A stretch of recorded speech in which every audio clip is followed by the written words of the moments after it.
నమస్కారం సిటీ తెలంగాణ వార్తలకి స్వాగతం। నా పేరు మమస। విద్యార్థుల స్కాలర్‌షిప్ ఫీజు రియంబర్స్‌మెంట్ బకాయిలను వెంటనే విడుదల చేయాలని ఎస్ఎఫ్ఐ నాయకులు డిమాండ్ చేశారు। మంచిర్యాల జిల్లా కేంద్రంలో నస్పూర్ జిల్లా కలెక్టర్ కార్యాలయానికి ర్యాలీగా వచ్చి ధర్నా నిర్వహించారు।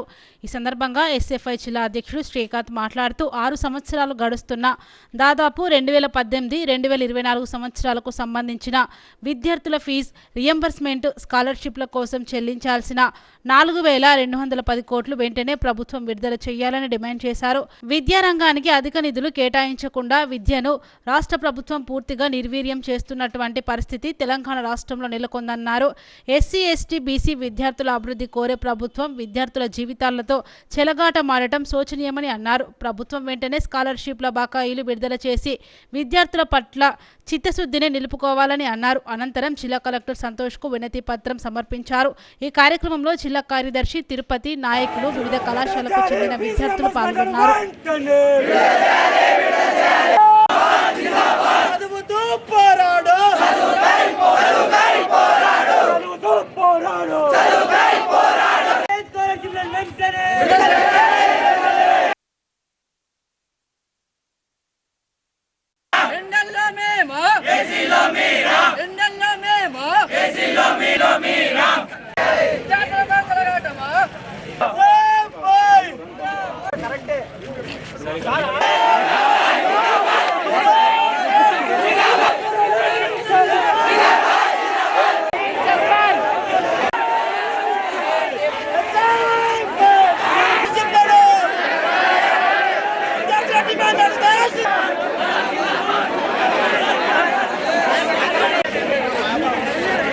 రాష్ట్ర కమిటీ పిలుపు మేరకు ఈరోజు ఎస్ఎఫ్ఐ మంచిర్యాల జిల్లా కమిటీ ఆధ్వర్యంలో కలెక్టరేట్ ముట్టడి నిర్వహించడం జరిగింది।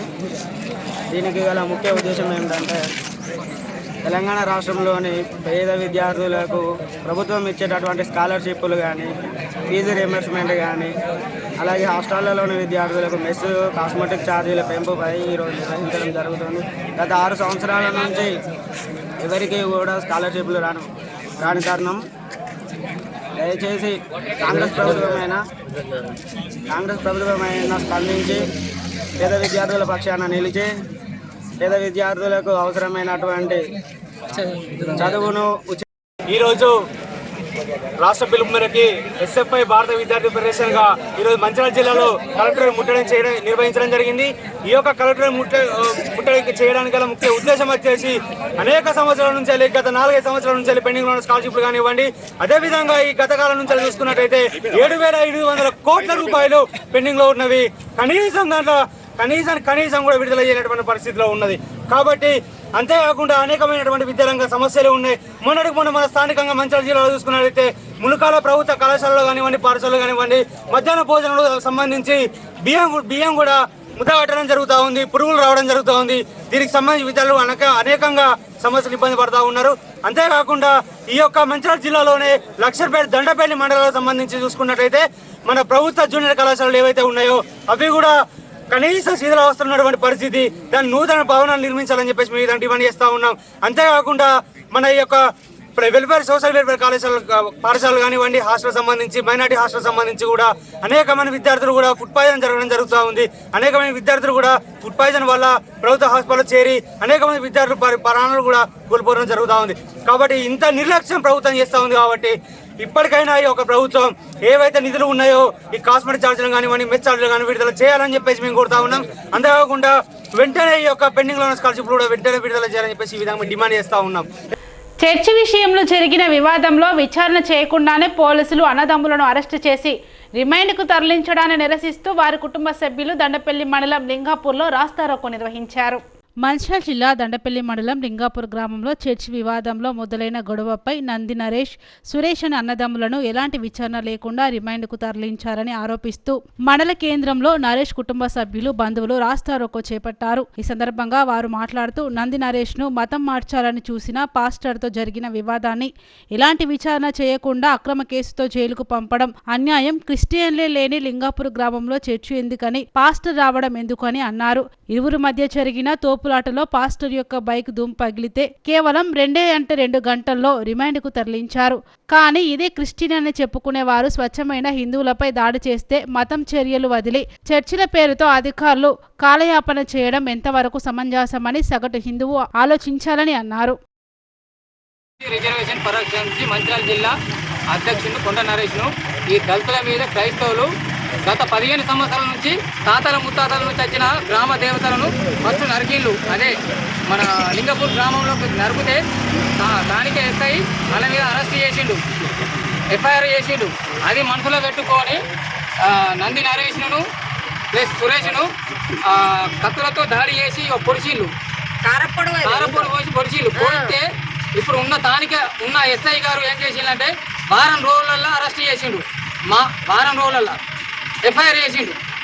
ఇప్పుడు అలా భార్య, మా తమ్ముడు భార్య పానం పొయ్యి ఏమన్నది పేరు యశోద,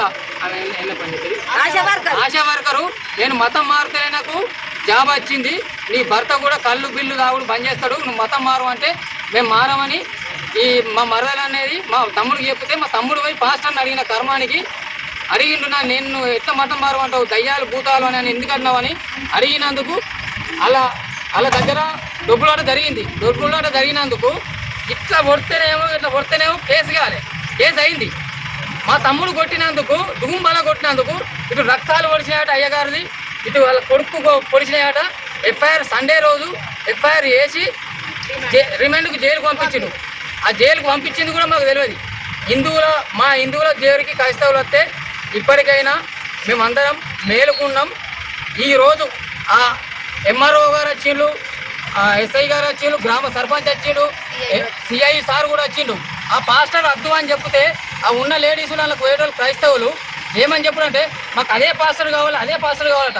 ఏ పాస్టర్ వచ్చినా కానీ మాకు హిందువులకు మాకు ఓకే, ఆ పాస్టర్ వద్ద అంటే ఆ పాస్టరే ఆ 8 మంది ఆడవాళ్ళకి కావాలంటే ఈ అందరికీ వాళ్ళకే విద్యార్థులు ఒప్పిస్తున్నా. ఆడ క్రిస్టియన్ లేరు, బడి ఉన్నది, బడి పక్కపడి హిందూ అయినా క్రిస్టియన్ అయినా ముస్లిం అయినా 100 మీటర్ల దూరం చర్చి కట్టాలి. ఆడ చర్చి ఎట్లా కట్టిండు, ఫస్ట్ బడి కట్టిల్లా చర్చి కట్టిల్లా. మేము తహసీల్దార్కి ఇచ్చినాం, వినతి పత్రం ఇచ్చిన, ఇంతవరకు ఏం స్పందన లేదు. 20 తారీఖు 7వ నెల 2003 ఇంతవరకు ఏం స్పందన లేదు. మేము దళిత హిందువులం కాబట్టి మా మీద కక్ష కట్టి మా తమ్ముళ్ళ మీద కేసు చేసిళ్ళు. ఎంక్వైరీ చేసుకోకుండా లేకుండా వాళ్ళే క్రైస్తవులు ఉంటారు, మమ్మల్ని గీళ్ళు అంటారు, చేసీళ్ళు అంటారు. ఇట్లా పడితేనేమో కేసులు లేవు అంటే నెలకు కేసులు పెడతారు. మీరు హిందువులు. చెన్నూరు మండల ప్రజా పరిషత్ కార్యాలయంలో ప్రజావానికి అధికారులు హాజరు కాకపోవడంతో దరఖాస్తులు ఇవ్వడానికి వచ్చిన ప్రజలు గంటల తరబడి నిలబడి వెనక్కి తిరిగారు. చెన్నూరు ఎంపీడీఓ కార్యాలయంలో నిర్వహిస్తున్న ప్రజావాణి కార్యక్రమానికి 11:57 దాటినా అధికారులు హాజరు కాకపోవడంతో ఫిర్యాదుదారులు గంటల తరబడి నిలబడి వెనుదిరగాల్సిన పరిస్థితి నెలకొంది. ప్రజల సమస్యలు తెలుసుకొని పరిష్కరించాల్సిన అధికారులు పట్టించుకోకపోవడంతో ఫిర్యాదుదారులు ఆగ్రహం వ్యక్తం చేశారు. సమయపాలన పాటించని అధికారులపై వెంటనే చర్యలు చేపట్టాలని కోరుతూ రవి యువకుడు జిల్లా కలెక్టర్కు ఫిర్యాదు చేశారు. విషయం తెలుసుకున్న ఎంపీడీఓ శ్రీనివాస్ ప్రజావాణి ముగిసే సమయానికి కార్యాలయానికి చేరుకొని ఫిర్యాదులను స్వీకరించారు. మేము ఇవాటి రోజున చెన్నూరు మండలం చెన్నూరు మున్సిపాలిటీ పరిధిలో ఎంపీడీఓ గారి కార్యాలయంలో నిర్వహించే ప్రజావాణి కార్యక్రమంకు రావడం జరిగింది. మరి ఇక్కడ కనుక చూసుకున్నట్లయితే 11:57 గడిచిన ఫ్లెక్సీ మీదనేమో ప్రజావాణి కార్యక్రమం ప్రతి సోమవారం ఉదయం 10:30 నుంచి మధ్యాహ్నం 1 గంట వరకు కార్యక్రమం నిర్వహించబడుతుందనేమో ఫ్లెక్సీ మీద పెట్టడం జరిగింది. మరి ఇక్కడ కార్యాలయంకు వచ్చి చూసుకున్నట్లయితే ఇప్పటి 11:57 ఏ ఒక్క అధికారి కూడా కార్యక్రమానికి అటెండ్ కాకపోవడం ఇక్కడ మేము చూసినాం. అదేవిధంగా దానికి సంబంధించి ఎంపీడీఓ గారి కార్యాలయంను కూడా మొత్తం వీడియో తీయడం జరిగింది. జిల్లా కలెక్టర్ గారితో కూడా మాట్లాడితే జిల్లా కలెక్టర్ గారు పాయింట్అవుట్ చేస్తా అని కూడా చెప్పడం జరిగింది. మరి ఇవాళ మేము రేపటి రోజున చెన్నూరు ఎమ్మెల్యే గడ్డం వివేక్ గారి దృష్టికి కూడా తీసుకొని వెళ్ళడం జరుగుతుంది లిఖితపూర్వకంగా. తర్వాత మరి ఎమ్మెల్యే గారు ఏం చర్యలు తీసుకుంటారో చూస్తాం. ఈరోజు ప్రజావానికి నేను నాతో పాటు ఆఫీస్ సూపరింటెండెంట్ కూడా ఉండడం జరిగింది. తర్వాత ఎంపీఓ గారు, ఐసిడిఎస్ నుంచి పి రజిత సూపర్వైజర్, ఇంకో ఐసిడిఎస్ నుంచి పి మాధవి సూపర్వైజర్, ఐకేపీ నుంచి ప్రమీల, ఎన్ఆర్ఈఎస్ నుంచి గంగాభవాని ఏపీఓ, మన ఏఈఆర్డబ్ల్యూఎస్ నుంచి ఏ సరిత ఏఈ గారు వచ్చిండ్రు. తర్వాత ఇరిగేషన్ డిపార్ట్మెంట్ నుంచి బి వేణుగోపాల్ వర్క్ ఇన్స్పెక్టర్ వచ్చిండు. మున్సిపల్ నుంచి కానీ రెవెన్యూ నుంచి కానీ ఎవరు హాజరు కాలేదు. మున్సిపల్ నుంచి చివరి సమయంలో పాటు లలిత సీనియర్ స్టాఫ్ రావడం జరిగింది.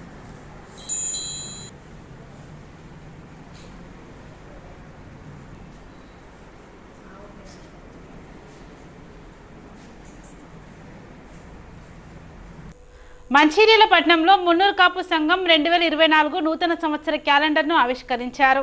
ఈ సందర్భంగా జిల్లా అధ్యక్షుడు చిట్ల సత్యనారాయణ మాట్లాడుతూ గత 6 ఏళ్లుగా క్యాలెండర్లు విడుదల చేస్తున్నామని తెలిపారు.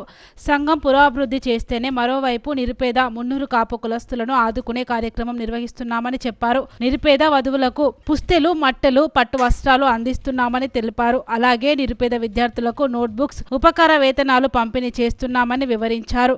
6 మాసాల్లో సంఘం నూతన భవనం ప్రారంభించుకుంటామని ధీమా వ్యక్తం చేశారు. మంచిర్యాల జిల్లా మున్నూరు కాపు సంఘం ఆధ్వర్యంలో స్థానిక మంచిర్యాల పట్టణంలో ట్రాన్స్పోర్ట్ భవన్లో ఈరోజు నూతన సంవత్సరాన్ని పురస్కరించుకొని మున్నూరు కాపు సంఘం జిల్లా క్యాలెండర్ ఆవిష్కరణ జరిగింది. ఈ క్యాలెండర్ ఆవిష్కరణకు పిలువగానే దాదాపు మంచిర్యాల జిల్లా నలుమూల నుంచి పెద్ద ఎత్తున కుల సోదరులు వచ్చేసి ఈ సభను విజయవంతం చేసినందుకు వారికి పేరు పేరు ధన్యవాదాలు చేస్తున్నాము. దాదాపు నేను అధ్యక్షుడైన తర్వాత 6 సంవత్సరాల నుంచి ప్రతి సంవత్సరం కూడా మరి క్యాలెండర్ ఆవిష్కరణ చేసుకుంటున్నాం. దానికి ప్రతి కుల సోదరుడు సహకరిస్తున్నందుకు వారికి ధన్యవాదాలు.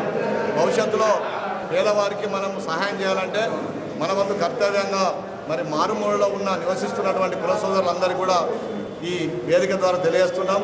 ప్రతి ఒక్కరూ పేద వాళ్ళు ఎవరైనా ఉండి పుస్తే మట్టెలు కావాలనుకుంటే, ఆడబిడ్డ పెళ్లి చేస్తే పుస్తే మట్టెలు మరియు పట్టు వస్త్రాలు మున్నూరు కాపు సంఘం తరఫున మేము అందిస్తాం మంచిర్యాల జిల్లా నుండి.